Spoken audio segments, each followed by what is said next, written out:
As promised, my babies, I'm back. But this time with the problems of the last chapter that I just went over. So if you will be looking for the video that accompanies this section of the problems, look for under Thermodynamics chapter 2 with a bunch of fancy words and shit. Anyway, so on to the problems. So I introduced the last time the concept of multiplicity, probability of a particular macrostate, probability of being in a particular macrostate, and I did that from a two-state system perspective. And so the problems are mostly going to be dealing with the same concept, and then slowly we'll be involving or introducing physical or more physics-like subjects or topics into the discussion of the two-state system, specifically a discussion about paramagnets and eventually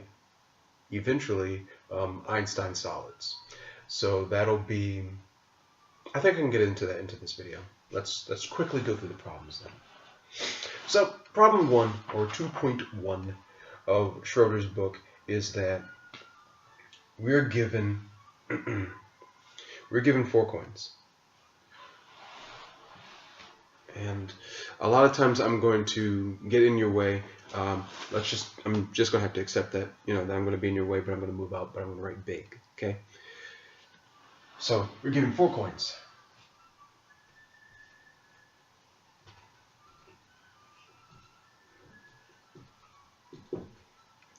And if you see a hole in my shirt, give me 4 coins. Let's say penny, nickel, dime, quarter. We can include the dime now because, yeah, you guys know I don't really like dimes. I like quarters. I like gold dollars and quarters. But I don't mind the kind that jingles, but I prefer the kind that folds. Anyway, we flip 4 coins, and we want to know all the states of these 4 coins. Alright, fine. I wrote them down. Got my handy notebooks. Anybody that's seen my other videos, you know about my notebooks already. So all the states for these thingies, there's a lot of them. Actually, technically, there's 16 total states for these, and I'll list them. So we get all 4 heads, all 4 tails, of course. Then 3 heads.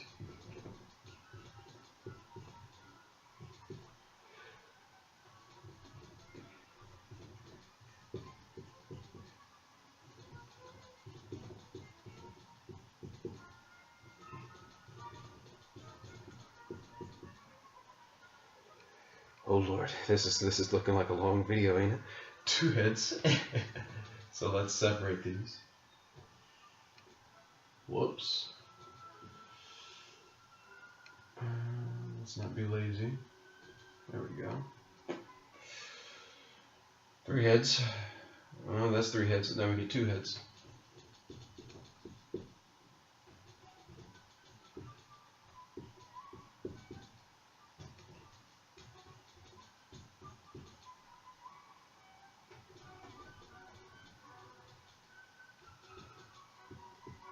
I think you get the deal. All the combinations are the 2 heads, then the 1 heads. There's going to be a total of 6 2 heads. Actually, I think that's where I'm going to end. I'm going to end it up for listing all 6 of the 2 heads.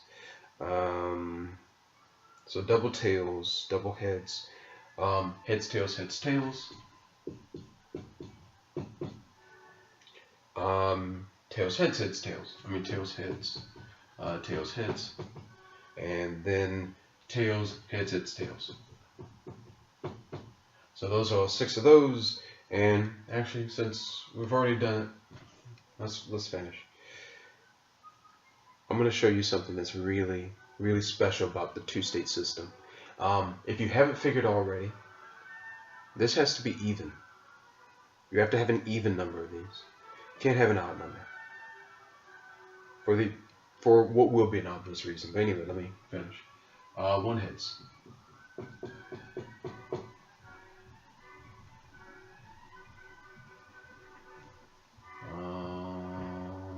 Tails. I know I'm not following my own method, but it's okay. And then tails. There you go. And that's all. Should have 16. 1, 2, 4, 8, 6, 4. This is 8, 10, 16. Yes, we have a total of 16 total. 16 total states. And they're all distinct. There are 16 total distinct states. And the reason why they have to be even is simply because, we have, first of all, we have a two-state system. So you only have an option of each object being heads or tails.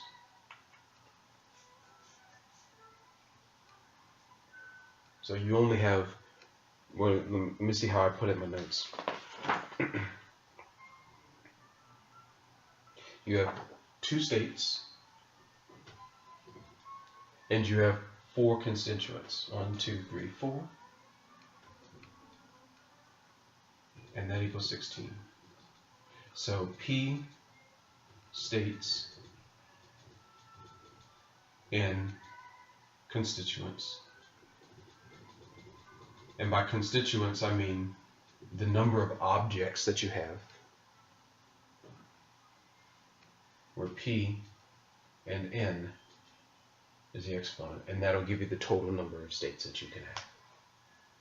But that doesn't tell you why this has to be even. This has to be even because heads or tails, if you look at the parallel to the 1 tail system, it has to be equivalent to the 1 head system. And the same thing for the 4 tail system, has to be equivalent, or the number has to be equivalent to the 4 head system. And this isn't always going to be the case. If coins were entangled, then shit would be different, but we're not going to deal with that. But for the case of a coin toss, or for independent coin tosses, 2 system states, you have to have something that looks, or a shape. If you try to sort of like, remember, sorry, all this sort of like and all this vague stuff. It's vague right now because it's pure mathematics and it's counting. If you plot our omega n, which is our multiplicity,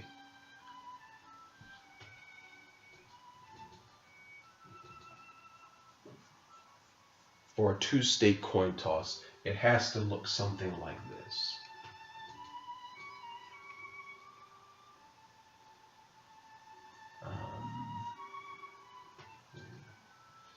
It has to look something like that. Where this middle is, or this maximum is this here, this 2 part, the part where I wonder if that's a theorem. The maximum has to be the part where the number of heads and tails are equal. So if n is the number of heads, this has to be where, and not where heads and tails, and that's going to be your maximum, the maximum multiplicity, and then it has to go off as the multiplicity increases for these even, for these number of heads as they increase or decrease. It has to be even.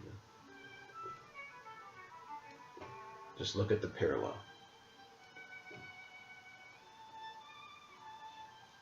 So, on to finishing the problem. So the next step of the problem is to look at, what is the probability of receiving each particular macrostate. So Well, we have 16 total states. Probability of all heads is, of course, 1 out of 16. Probability of all tails is, of course, has to be, of course, 1 over 16. 1, 2, 3, 4. The multiplicity of getting 3 heads or 1 tails is 4 over 16. Well, no, the multiplicity is 4, but then the probability of getting that is the multiplicity of this state divided by the multiplicity of the total, which is 4 over 16. Same thing here. The multiplicity of getting 2 heads is 6. And then the total number of states over 16. And of course, this is the parallel. And if you add up all the probabilities together, you have to get 16 over 1601. It's probability. The probability of getting one of these states out of all possible states has to be 100%.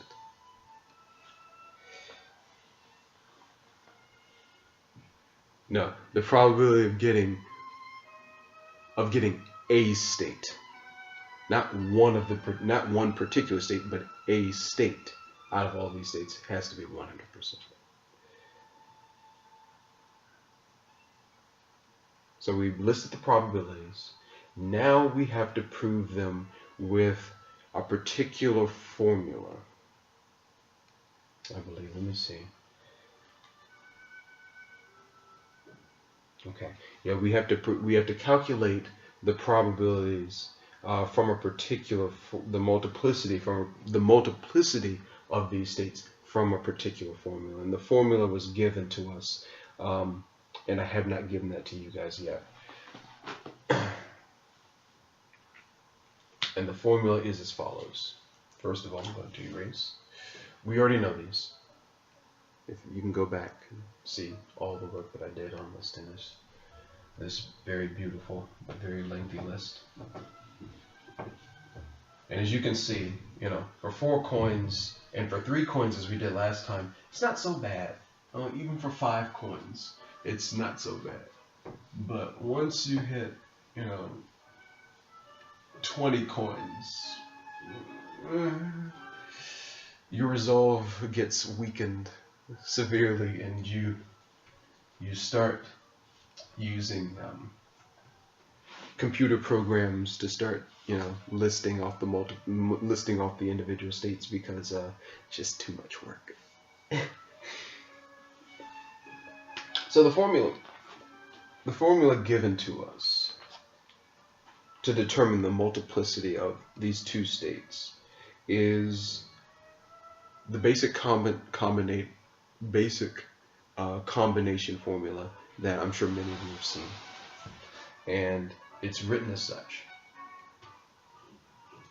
Omega is a function of n, which is the constituents, or the number of objects, and lowercase n, capital N for the constituents, lowercase n for heads or tails, the up or down state for electrons, heads or tails for coins. And that is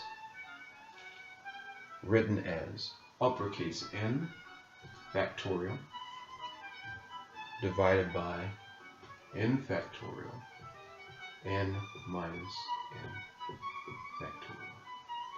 And the beauty of this formula is that in that lengthy discussion that I had about looking for distinct pairs in the last video, I could have started to derive this, and actually I probably should have, but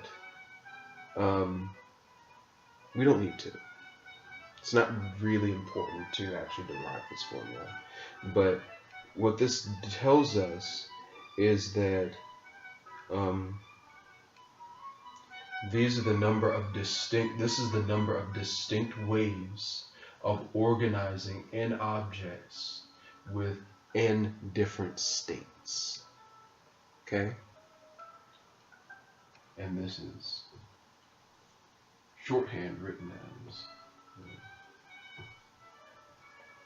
which is why I said that you've seen this before. And if you haven't, It's very common.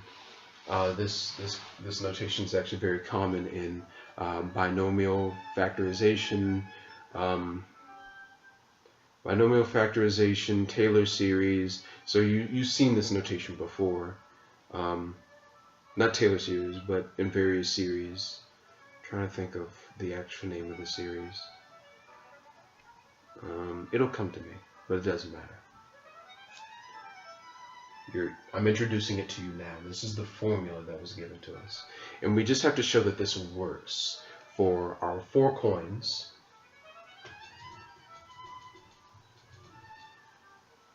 and for the various number of heads that we had already listed. So let's do it. So we have 4 coins and let's say 0 heads. Let's take the all 4 tails route first. So omega 4 0 is equivalent to 4 factorial over 0 factorial over 4 factorial. Because n minus 0, 4 minus 0 is going to be 4, and there's the factorial sign on the outside. Actually, probably should, so that doesn't get confusing. Bada bing, bada boom. Well, if you don't know what it is, 0 factorial is 1. You can look up, I will be using references from things like Numberphile. Numberphile is one of my most favorite YouTube content creators. They're really good at like numerical stuff. So if you look up, Numberphile, they'll always give you various formulas of describing things like pi and a Napier and that sort of thing, or E, if you don't know what a Napier is. But 0 factorial is indeed 1. So, this doesn't make this some sort of undefined number. So what you have is 4 factorial over 4 factorial, which is 1. So the multiplicity of getting all 4 tails is 1, which we'd already found out to be true. We listed them. Go backwards in the video a little bit and then shift forwards in the video if you don't believe me. So multiplicity of 4 and 1 tails. So we have 3 heads. Or you could say 1 heads. Doesn't make any difference. Let's take heads. I'm going to take heads because I prefer heads over tails anyway. The multiplicity of 1 head is 4 factorial, 1 factorial, 4 minus 1 factorial, which is 3 factorial. 4 minus 1 factorial, which is equivalent to 3 factorial, is 4 factorial divided by 3 factorial. 4 factorial over 3 factorial, what's the answer? Well, for those people who are, you should be undergraduates and you already know to do this pretty easily. But for those people who are looking at these videos and, who need a slower touch, well, 4 times 3 times 2 times 1 divided by 3 times 2 times 1. Definition of factorial. 4. Multiplicity is 4. You can also, calculate it out. 4 factorial is 12. 4 factorial is 24. Excuse me, I had to multiply the 2. And 3 factorial is 6. So 24 over 6 is 4. Let's quickly do the multiplicity, or very short, do the multiplicity of 2 heads. My guess is that it has to be 6. 1, because we'd already listed them. We know that it works for 1. We know that it works for 0. Those could be flukes. It has to work for n plus, this formula has to work for n plus 1 number of examples. So let's try for 2. My guess is 6, but we can always write it out. 4 factorial, 2 factorial, and this has to be times 2 factorial. 4 minus 2 factorial is 2 factorial. 24 over 2 times 2. 2 factorial times 2 factorial is actually 4, which is 6. It works. And that means we've done all of them.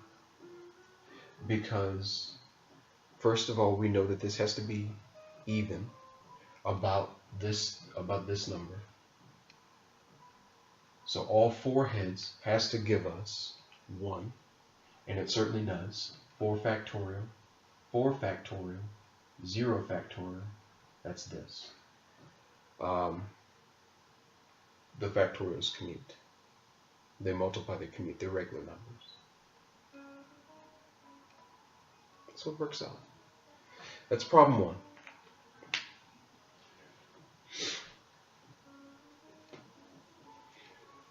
So now that we know what we're looking for, we can kind of step up the pace a bit.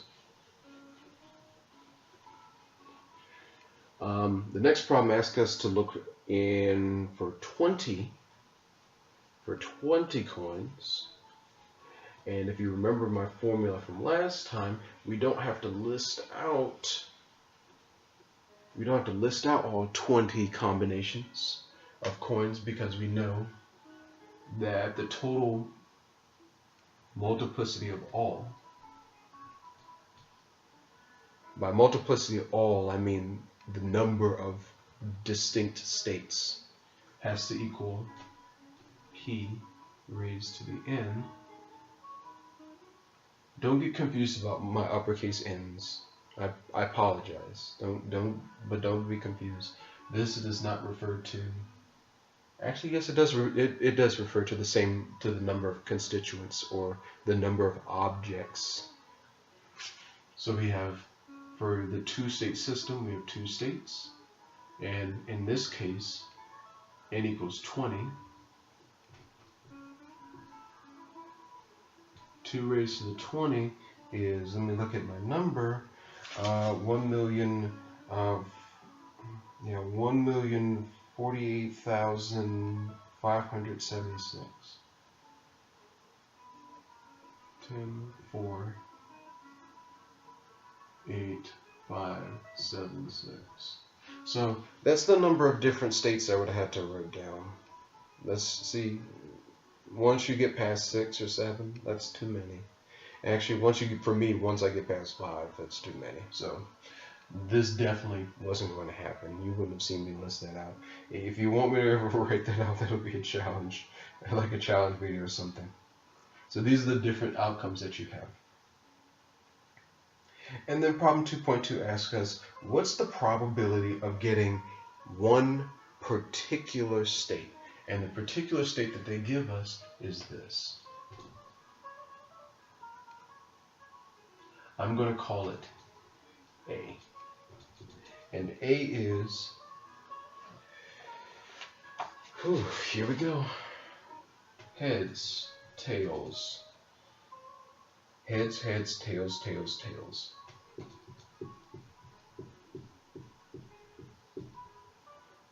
Heads, tails, heads, heads, heads.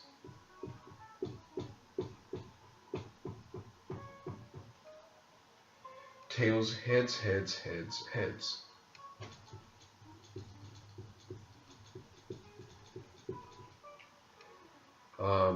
Tails, heads, tails.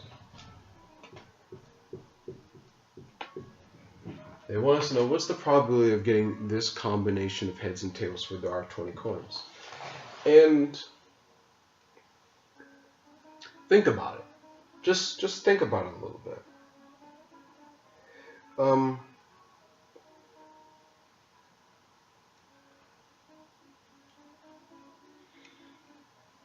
Just think about it. All of our we wrote down in the last problem for only 4 coins.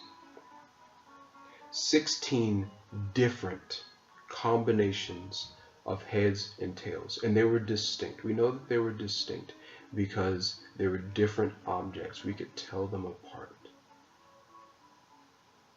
The probability of getting, heads, heads, heads, heads out of all of those combinations for 4 coins was just 1/6.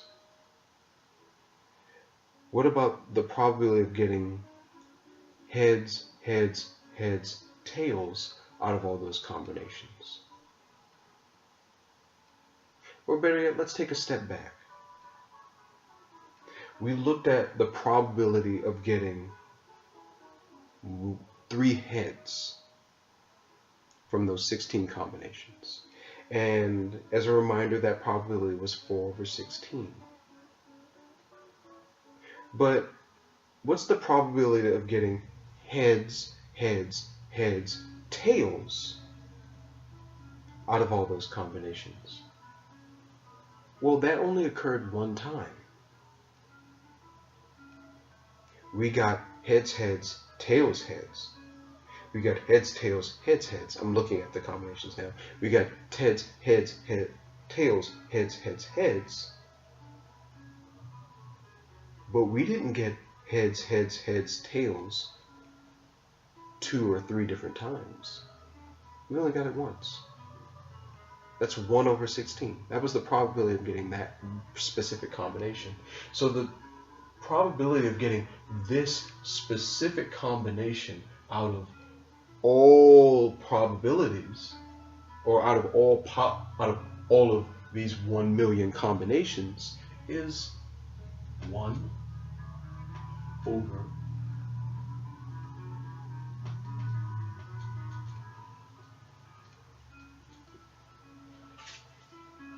And if we go back to the form that I showed you in the first video, the multiplicity of A, since this only occurs once, in all of these sequences, is 1 divided by of all.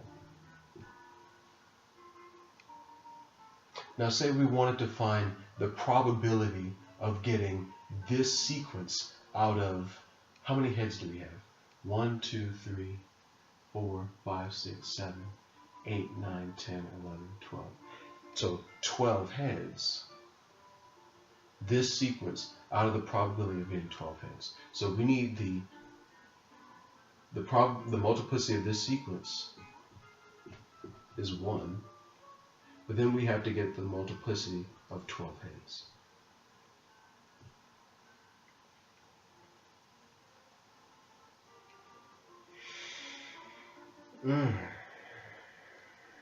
That's a bit rough, isn't it? Not really. You know why this isn't rough? Because we already know how to find this. This is equivalent to the multiplicity of 20 coins, 12 heads. And that is 20 factorial, 12 factorial times 8 factorial. This number is equivalent to 12,5,9,7,0.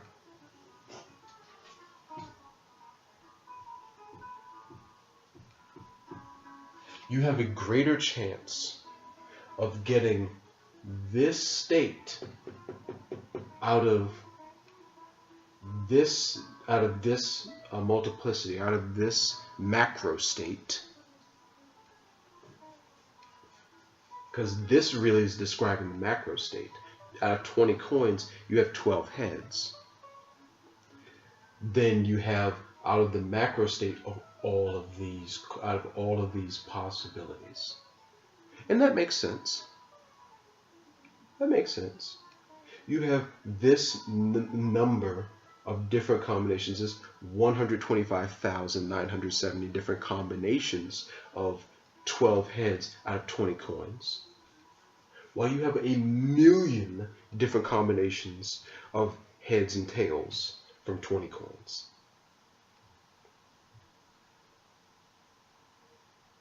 It's pretty cool. So what's the probability of receiving 12 heads? Not this particular state, but just 12 heads in general. Well, it's the multiplicity of 12 heads divided by the multiplicity of all. And that's roughly 0.1. Since this number is 10 times smaller. Let's see. Yeah, it's about 10 times smaller than this one. You give it like a, 1 and 2. approximately maybe about 1 and 2, 1 and 3, something like that, which is pretty cool. So this actually has a really small chance.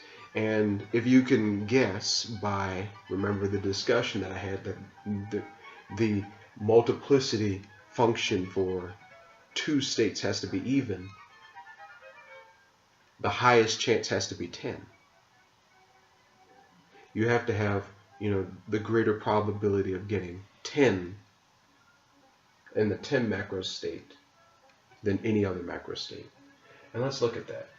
This isn't the problem. This is just Robert's curiosity and, a bit of, fun. If you don't find this fun, I apologize. I don't know why you're watching these videos if you don't find this fun. You may not find me fun, but you should definitely find this fun. So,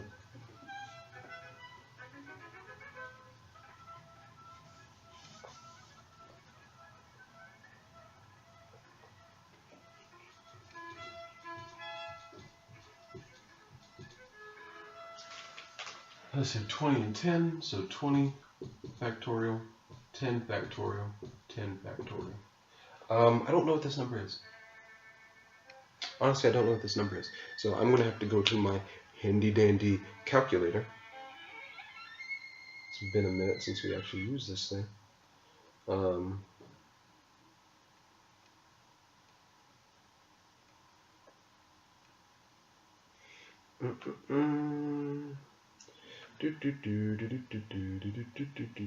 factorial divided by 10 factorial quantity squared.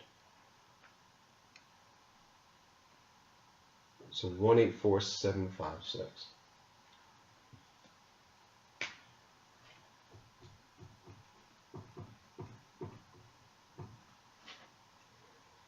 So already it has a greater multiplicity than 12. And we want to divide that number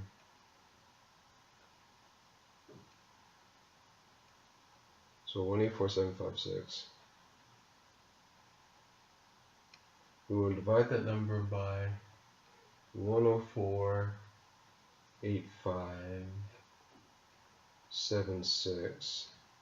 We get 0.17. Doesn't seem so high. So let's take 20 and 9.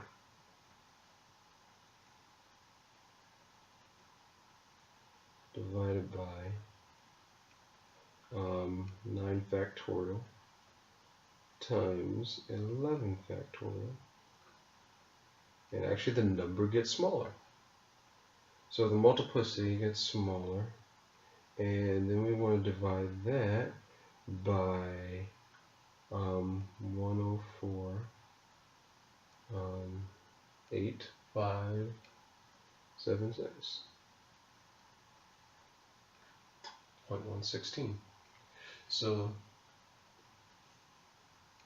the prob 10 heads, and the prob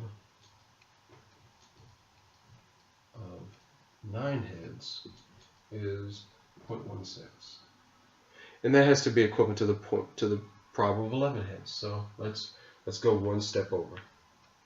Well, of course it's 11 heads because the numbers just split in the multiplicity. So therefore, this is indeed, you have the greater chance of getting 10 heads than any other macro state in the system. Just cool. I think it's cool. I really do. I think this is pretty cool. Because when you just, at this stage, it's just looking like we're flipping coins and stuff, but it'll become really apparent once we start talking about paramagnets. Because paramagnets they're a lot more coin-like in the sense that a lot more coin-like. Well, treat them almost exactly as coins. And next problem is problem 2.3, where it asks us to deal with 50 fair coins. We're not going to do that. I could, but really it's all the same. The probability of getting 25 heads, 25 tails, that's your highest probability, because if it's 50 coins, an even number of coins has to be split down the middle. So we know that the probability of getting 30 heads has to be less than the probability of getting 25, and probability of getting 40 heads, which is, well, 30 heads is on that side, 20 heads on the other side has to be equivalent, so we don't have to worry about that. And then you get 40 heads, has to be even less than 25 and less than 30. And the probability of getting 50 heads has to be the lowest, in addition to getting 0 heads. And they have to be equivalent.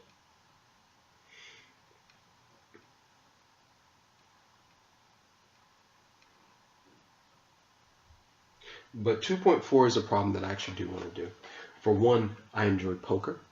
I enjoy cards. Don't really get the opportunity to play very often. For one, I don't have any money.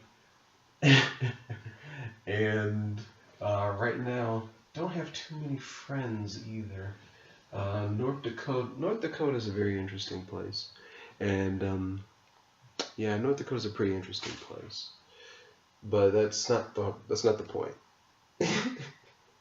you have to invite people to play cards at your house, and right now I don't have any furniture for real, so can't really invite anybody.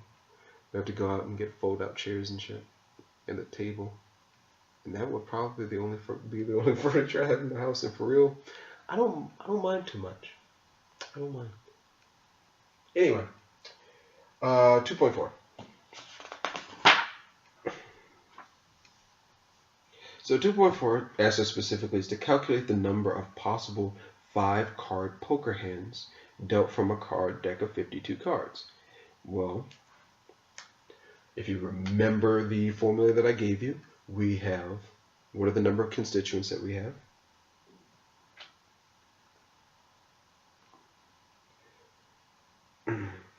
Excuse me.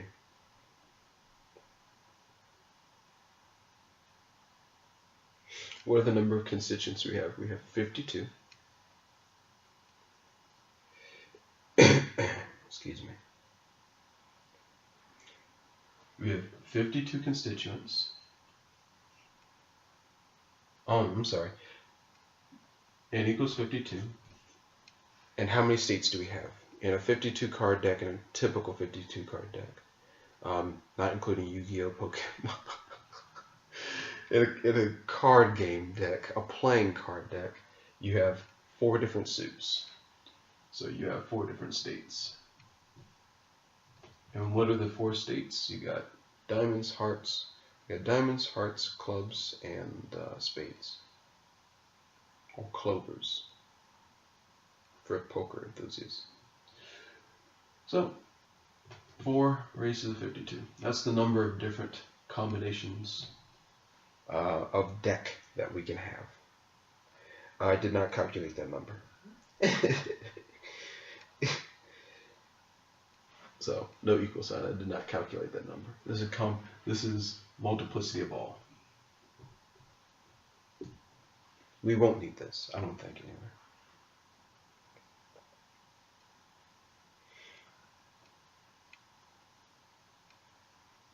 But actually, the problem asks us, calculate the number of possible 5-card poker hands dealt from a 52 card deck. Well, that is the multiplicity of n equals 52, and the sample size being n, which is 5.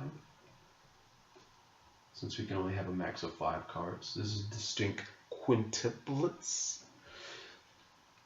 So we're looking at 52 factorial divided by 5 factorial. 52 minus 5, what is that? 47 factorial?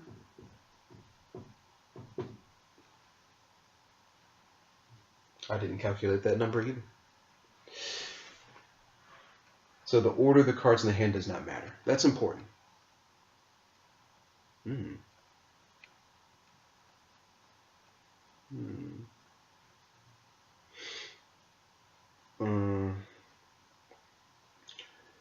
If ordering the cards in the hand doesn't matter.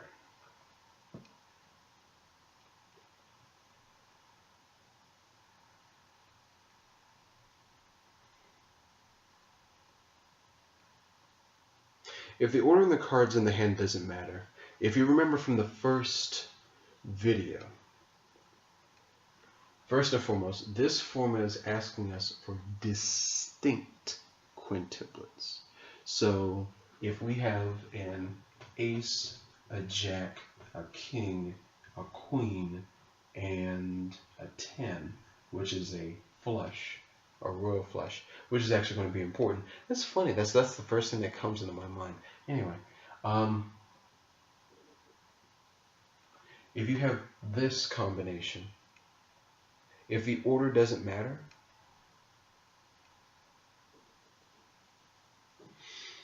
maybe I'm overthinking it. Maybe I'm overthinking this a little bit, because honestly, this was the answer that I wrote down.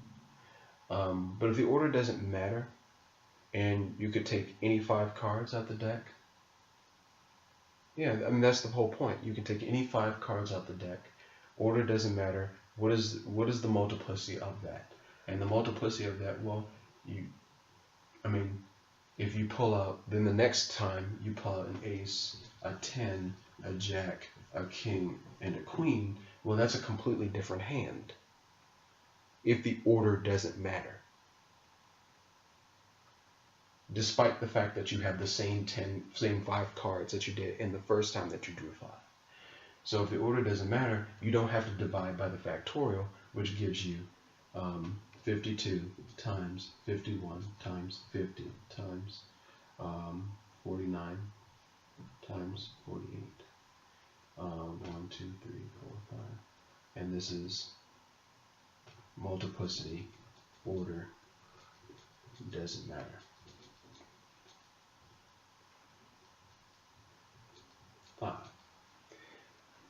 If the order doesn't matter, you don't have to divide by the 5 factorial different combinations that you can make out of these 5 cards if you drew them in that order. This, if you drew 5 random cards, is the multiplicity of those 5 cards. But this is if the order does matter. Like if you're considering about the different combinations that are, if you switch these two, there's nothing unique about, you drew a 10 first, and then you drew an ace, and then you drew a jack, and all those things. There's nothing unique about that. It's the same in terms of a game of poker. This would be the same hand. You still win. You have a royal flush. More than likely you'll win. This is the same hand.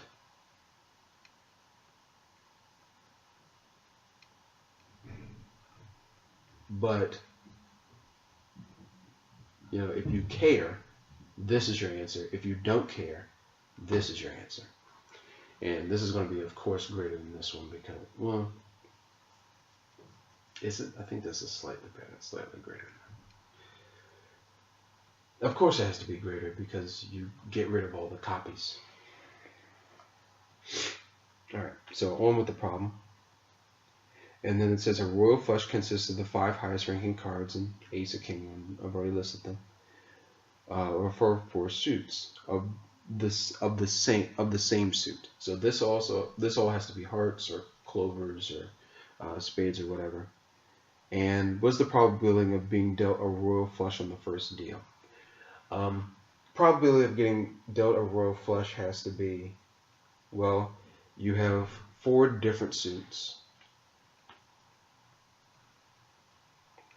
You have 4 different suits, so you have 4 different royal flushes.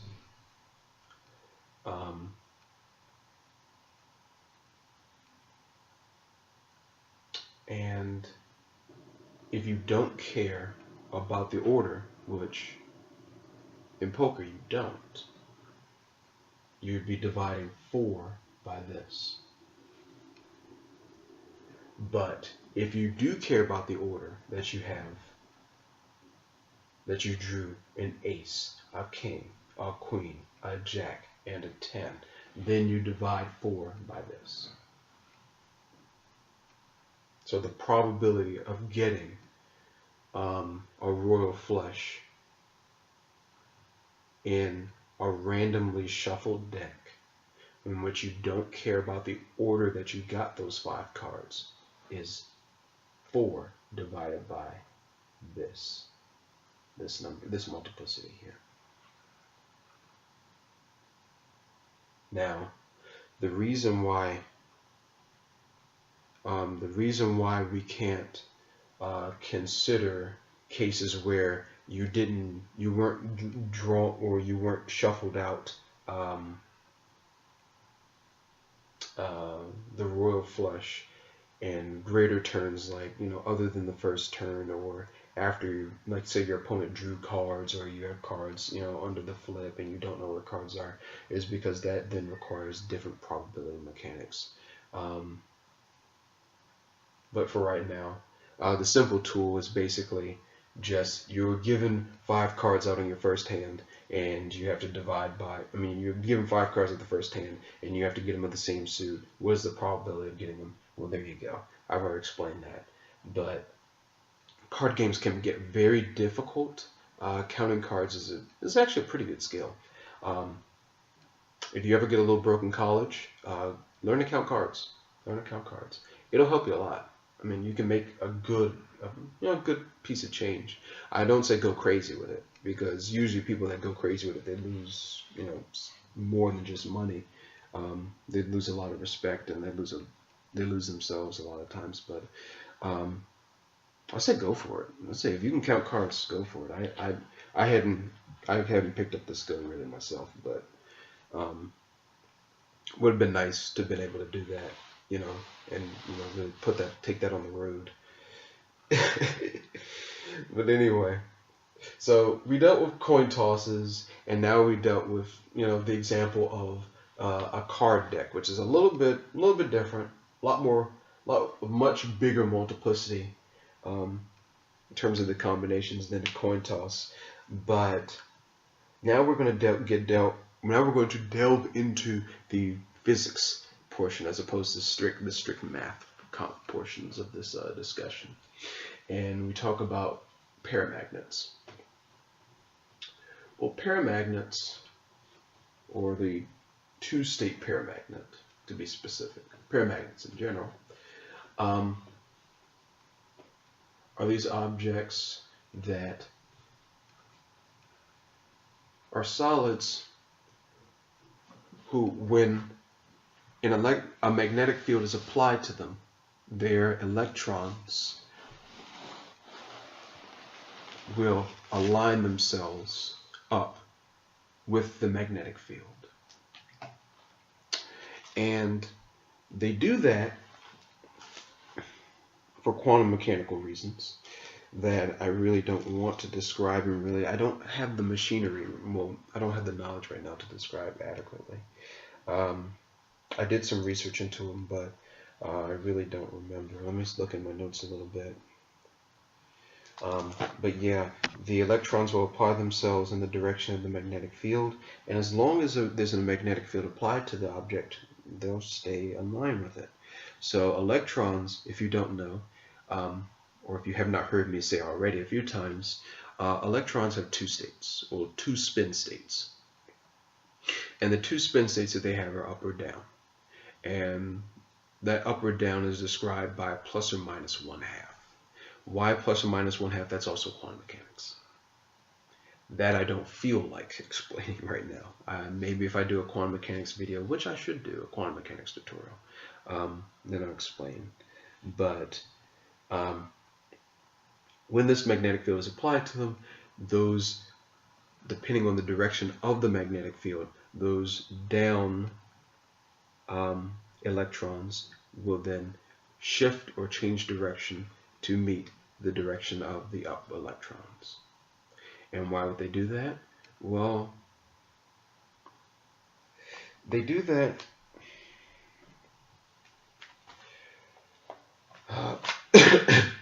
excuse me, a little bit sick too. They do that because of the material that, or the configuration of their atoms. And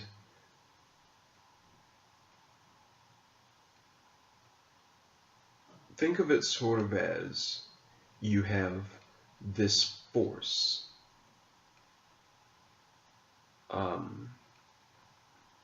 Think of it sort of as you have this force that is turning a wheel.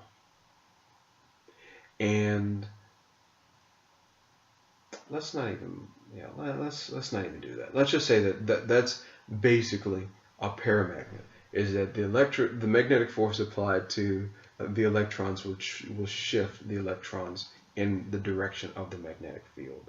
And any electrons that were initially up in the opposite direction will then shift or gain energy to be parallel to that magnetic field. And that's where the coin toss sort of comes into play, where you have two states, you have individual electrons, you have an n number of electrons, and each of them has two states. So then you can still use the machinery that we've already developed for coins for electrons in that circumstance. You cannot use the same machinery in general for electrons because of the reasons that I've already stated. You have things like energy degeneracy. Energy degeneracy is not so much a problem, but when you have entanglement, when you have other quantum mechanical effects, things start to get really creepy, and you're not looking at independent systems like coins. You're looking at things that depend on one another. And so, after this discussion about paramagnets, Schroeder goes into Einstein solids. I rather talk more about paramagnets just because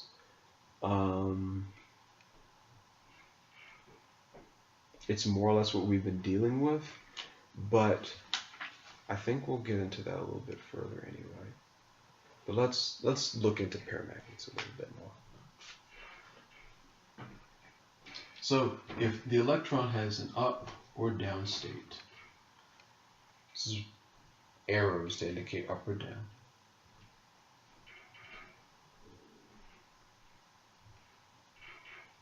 Then we have n equals number of electrons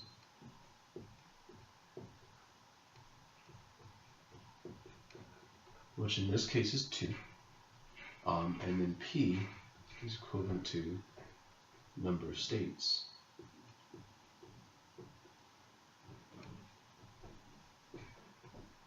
which we have as 2, up or down. What is the total multiplicity? What is the multiplicity of this state? Well, of course it has to be 4. You could have up, down, down, up,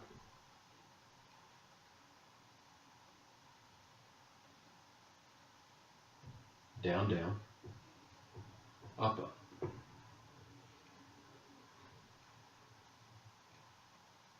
But once you apply a magnetic field to it, well then, say you apply a magnetic field upwards, you're going to get up, up, 100% of the time. Once you apply that magnetic field, you shift the probability of the electron's spin state. And once you apply this magnetic field B, 100% of the time, you will get up, up. You lose the probability of getting states like these. This isn't, it doesn't matter. You can measure it, you will get up, up.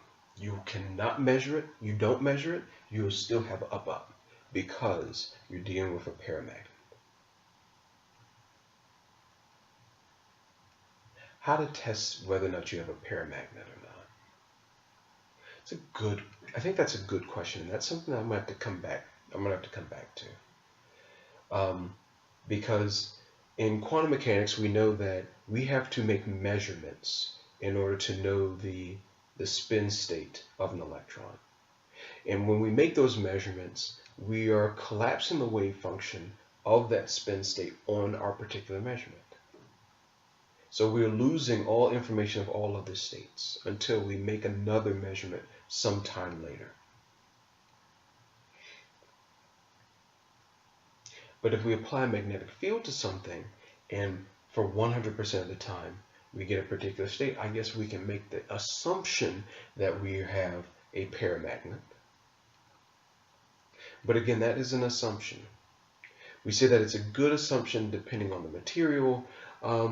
So I think that that's more so the answer to the question, is that it depends on the material, and then if we apply the magnetic field to it, can we then make a fair assumption that we're dealing with a paramagnet? Then sometimes you can say yes, sometimes you can say no. Again, I'm going to have to do more information on that as to what objects are good paramagnets. And good ferromagnets are iron, in which of course, the electrons move in that direction, because if you apply a magnetic field to a ferromagnet, or in this case iron, they attract. Actually, then the electrons move in the opposite direction to allow for the attraction, for there to be a magnetic field that is induced, such that the magnetic field from the magnet and the magnetic field from the induced magnetic field from the iron flakes, or from the iron, can then move together, and you get that attraction in the first place.